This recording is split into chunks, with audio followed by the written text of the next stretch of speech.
It's the early dirty 30s. You and the crew have loaded up to take out a rival's speakeasy. Your choice? Albany. It's the mid-70s. You keep the books in order for your local crime family. Your personal A to B choice? Well, that would be in Albany. It's the late 80s. You're an entrepreneur dealing in duty-free organic substances who needs a trunk big enough to make their problems go away. Your choice? Albany. It's the late 90s. You do meth. Your only choice? Albany. And finally, it's the mid-2000s, and you need a cab to pick you up from the airport. And it's in Albany? To find out how Albany went from the most feared mobster mobile to just grandma's grocery getter, we're gonna need to rewind nearly 3 decades.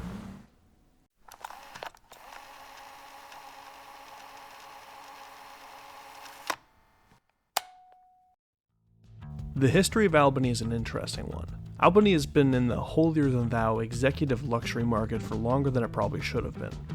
Having been a favorite for the mafia in the interwar times, Albany's reputation suddenly rang an octave higher than simply the highest trim-level sedan. An incriminating aura washed through the brand as appearing statesman, but sinister. This, of course, carried over to the post-war era where Albany's can be seen on both the dirt track and the mean streets alike.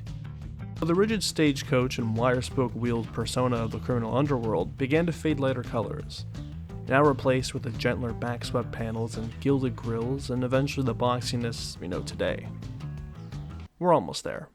I promise. By the 70s and 80s, the euphoria of Albany had begun to show its age. Just like its contemporaries, Albany began bailing water into the form of downsizing by the late 70s.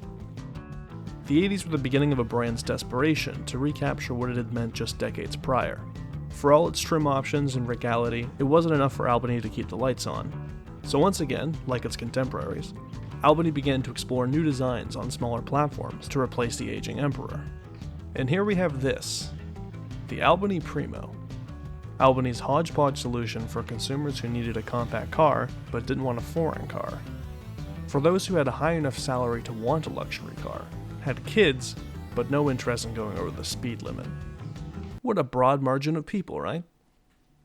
If you can believe it, the Primo shares not just its name with Italian culture, but the design as well. This was done in the hopes of adding a splash of European culture to the brand, seeing as Albany's market was disappearing into that part of the world anyways. The Primo exists as a confusing midpoint, a blurred and hazed no man's land between the chrome-clad rectangles of the 80s and the computer-calculated blobs of the mid-90s. You may take one look at this thing and think of the Primo as yet another sad attempt at relevancy from a company which has been creatively bankrupt since the oil crises. And, well, you may be right. But this attempt from Albany seems to traverse over basic definition. Sure, it's a 90s Albany, but it's not gaudy. The chrome wire grille and spoke wheels may invoke some of the fossilized stagecoach aesthetic, but just enough to let you know it's an Albany. And on the other hand, you have a car which hasn't been cold pressed into the digital age, with lines so round it could roll on its own. The Primo is, dare I say it, a perfect blend. Where old meets new, a figure chiseled out of ancient stone, but weathered soft enough to feel new to the touch. The interior gives you everything you need. A digital radio, an airbag, and climate controls, along with non-functioning buttons that make you wonder just how much the electricals still actually work in this thing. The Primo also comes equipped with a quite sizable trunk space, though it's small enough to make you wish you bought that Cavalcade, while also being big enough that you'll probably never get a use out of it, truly. And below the hood? Terrible. Don't even bother opening it. In fact, it's probably a good thing the engine cover's still on. This atrocious V8 the Primo has had the misfortune of bearing became a plague of engineering mishaps for Albany's throughout the mid-2000s.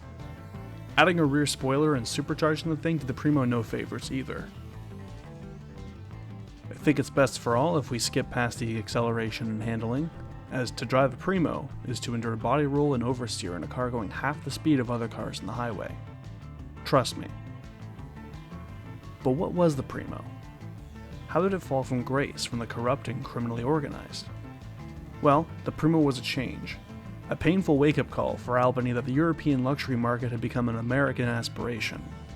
A realization that the elegance of old had been replaced by the performance and technology of new. There's no doubt that the 90s were the worst decade for Albany. There's an argument that Albany should have fallen into bankruptcy before its reluctance to adapt to the market. However, money means nothing and bailouts are infinite, and we might just get a cool car or two in the process. The only criminals you're going to catch in an Albany nowadays are petty thieves, drug peddlers, and warped politicians. But the Albany now got back into relevancy off the sacrifices it made at the turn of the century. Four-door mid-sized sedans like the Primo were pivotal in keeping Albany afloat, and without it, we wouldn't have the VSTR or the Alpha today. The Albany Primo, the not tonight honey of mid-sized luxury.